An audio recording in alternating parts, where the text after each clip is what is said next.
উপদেষ্টার গ্রাম এখন নেশা খুন ধর্ষণের স্বর্গরাজ্য। কুমিল্লা জেলার মুরাদনগর উপজেলায় নেশাদ্রব্য মাদক বেচাকেনার অভিযোগে এক নারী ও তার 2 ছেলে মেয়েকে কুপিয়ে ও পিটিয়ে হত্যা করা হয়েছে।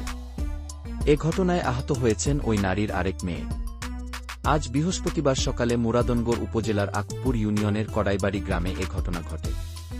মাদকের সাথে জড়িত থাকার অভিযোগে এলাকার লোকজন তাদের উপর হামলা করেন বলে জানিয়েছে সেই থানারই পুলিশ। উক্ত এলাকাবাসীর হামলায় নিহত হয়েছে 3 জন। নিহত ব্যক্তিরা হলেন কড়াইবাড়ি গ্রামের খলিলুর রহমানের স্ত্রী রোকসানা আক্তার ওরফে রুবি, যার বয়স 5-3-53 বছর, তার একমাত্র ছেলে রাসেল মিয়া, যার বয়স হল 3-5-35 বছর ও মেয়ে জোনাকি আক্তার, বয়স 2-5-25 বছর।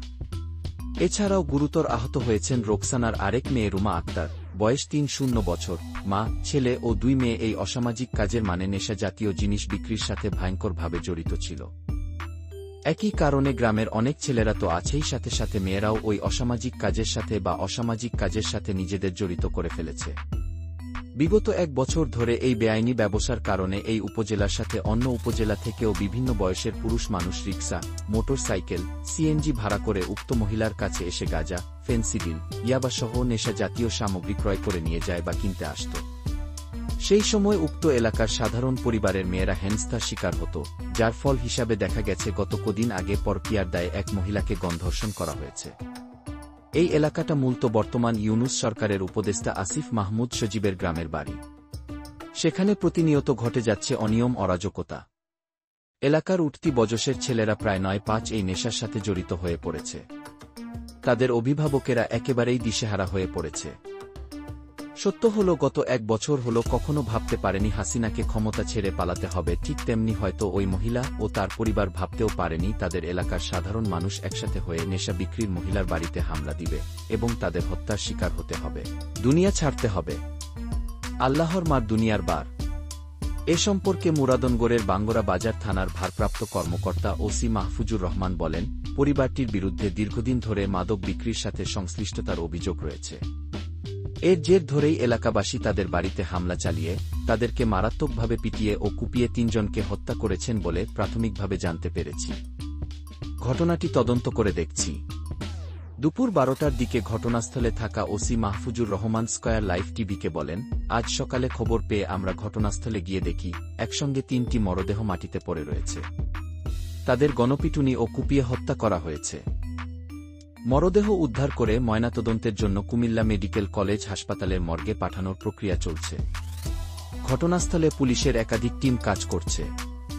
এলাকায় অতিরিক্ত পুলিশ মোতায়েন করা হয়েছে। পরিস্থিতি নিয়ন্ত্রণে আছে এখন। স্থানীয় 3 জন বাসিন্দার সঙ্গে আলাদা আলাদাভাবে কথা বলে জানা গেছে, ওই পরিবারের সদস্যরা দীর্ঘদিন ধরে মাদক ব্যবসার সঙ্গে জড়িত ছিল। এ নিয়ে এলাকাবাসীর সঙ্গে তাদের বিরোধ ছিল অনেক দিন থেকেই। হঠাৎ আজ সকালে উভয় পক্ষের মধ্যে নতুন করে ঝগড়া, বাগবিতণ্ডা ও হাতাহাতি শুরু হয়।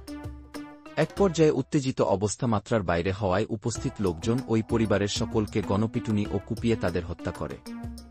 আপনাদের অবগতির জন্য জানাতে চাই, এমন ঘটনা বা নেশা জাতীয় জিনিস বিক্রি এখন হচ্ছে না এমন কোনো এলাকায় নাই। দেশের সব জায়গায় নেশার জিনিস বিক্রির কাজ চলছে। দেশের প্রতিটি উপজেলা নয়, ইউনিয়ন ও নয়, একেবারে ওয়ার্ড লেভেলেও এইসব নেশাজাতীয় জিনিস বিক্রি চলছে। কেউ যদি বলে আমার এলাকায় এই ব্যবসা হয় না, তাহলে আপনাকে বুঝে নিতে হবে সে শতভাগ মিথ্যা বলছে। আর একটু বলা উচিত, সেটা হলো এই নেশা ব্যবসা যারা করছে তাদের সহায়তা করছে স্থানীয় নেতারা। সকল উপজেলার রাজনৈতিক প্রতিনিধিদের এবং পুলিশের ছত্রছায়া থেকে এই ব্যবসা করছে রমরমা। কোথাও কোথাও নেশা জাতীয় জিনিস বিক্রির পাশাপাশি মেয়েদের অনৈতিক পেশাতেও জড়িত করা হচ্ছে। মেয়েরা তাদের শরীর বিক্রি করেও ইনকাম করছে। দেশের জাতির কাছে ওপেন চ্যালেঞ্জ, যদি কেউ বলে আমার এলাকায় নেশার জিনিস বিক্রি হয় না বলতে পারেন, তাহলে চ্যানেলের পক্ষ থেকে গিয়ে প্রমাণ করে দিতে বাধ্য হবে। আপনাদের কাছে বিনীত অনুরোধ হল, ভিডিওটি বেশি বেশি শেয়ার করে প্রশাসন এর টনক নড়াইতে পারলেই সকল এলাকার এই নেশার ব্যবসা বন্ধ হবে। আপনি শুধুমাত্র 5 জনের কাছে হোয়াটসঅ্যাপের মাধ্যমে এই ভিডিওর লিঙ্কটি শেয়ার করুন। সবাই শেয়ার করলেই প্রশাসন এর টনক নড়তে বাধ্য হবে। আপনার একটি ভিডিওর শেয়ার সমাজটাকে সুস্থ করবে। আপনি কি চাচ্ছেন না সমাজটা সুস্থ থাকুক, আপনার সন্তান সুস্থ থাকুক, মানুষের মতো মানুষ হয়ে বড় হোক? পাশাপাশি স্বরাষ্ট্র মন্ত্রণালয়ের কাছেও অনুরোধ, দেশের আইন প্রশাসনের দায়িত্বে আছেন আপনি এবং আপনার বাহিনী, কেনই বা আপনার পুলিশ বাহিনী দেশের প্রতিটি গ্রাম থেকে এমন নেশা বিক্রির ঘাঁটি বন্ধ করতে পারছেন না। আপনি অবশ্যই জানেন, আপনার পুলিশ বাহিনী সব জানে কোনো ঘরে নেশা বিক্রি হয়, কিন্তু কোনো পদক্ষেপ নেয় নাই। সুযোগ পাইলেই তারা পুলিশরা ঘুষ নিয়ে সব ছাড় দিয়ে দেয়। হয় আপনার পুলিশ বাহিনীর মাধ্যমে এই নেশা ব্যবসা বন্ধ করেন, অথবা সাধারণ মানুষ ঠিক এইভাবে এক হয়ে আইন নিজ হাতে তুলে নেবেন। আপনারা হা করে দাঁড়িয়ে থাকা ছাড়া কোনো ধরনের বিন্দুমাত্র ক্রেডিট নিতে পারবেন না। আবারও ওদিকে উপদেষ্টা আসিফ নজরুল সজীব সাহেব নিজের এলাকাতে একের পর এক বিভিন্ন ঘটনা ভাইরাল হচ্ছে, নোংরামি চলছে, কোনো পদক্ষেপ দেখতে পাচ্ছে না দেশবাসী। আপনাকে একদিন ঠিকই কৈফিয়ত দিতেই হবে। আইন প্রশাসন আপনাকে ছাড়লেও আপনার বিবেক যেমন আপনাকে ছাড়বে না, ঠিক তেমনি আল্লাহও আপনাকে ছাড়বে না।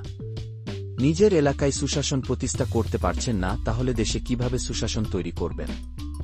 নাকি অন্যান্য রাজনৈতিক দলের মতোই বিত্ত নেতা এমপি মন্ত্রীদের মতো আপনিও এসেছেন নিজের ও পরিবারের আখের গোছাতে? এখনও আপনার হাতে 7 মাস সময় আছে। দেশটার জন্য কিছু করে দেখান, জনগণের দোয়া নিন। বাবার নামে লাইসেন্স আর নিজে বড় বড় রাম রাজত্ব করা সরকারি প্রোটোকলে চলাফেরার সুখ গ্রহণ করেন, কিন্তু দেশটাকে একটা ভালো জায়গায় তৈরি করার জন্য অনুরোধ, এবং আপনাদের কাছে অনুরোধ, একাবার অনন্ত ভিডিওটি শেয়ার করে দেশটার জন্য কিছু করুন। আপনার একটা শেয়ার অসংখ্য সন্তানের জীবন বাঁচবে, প্রাণ বাঁচবে, পরিবার বাঁচবে। ধন্যবাদ। সবাই সুস্থ থাকুন, নেশা থেকে দূরে থাকুন।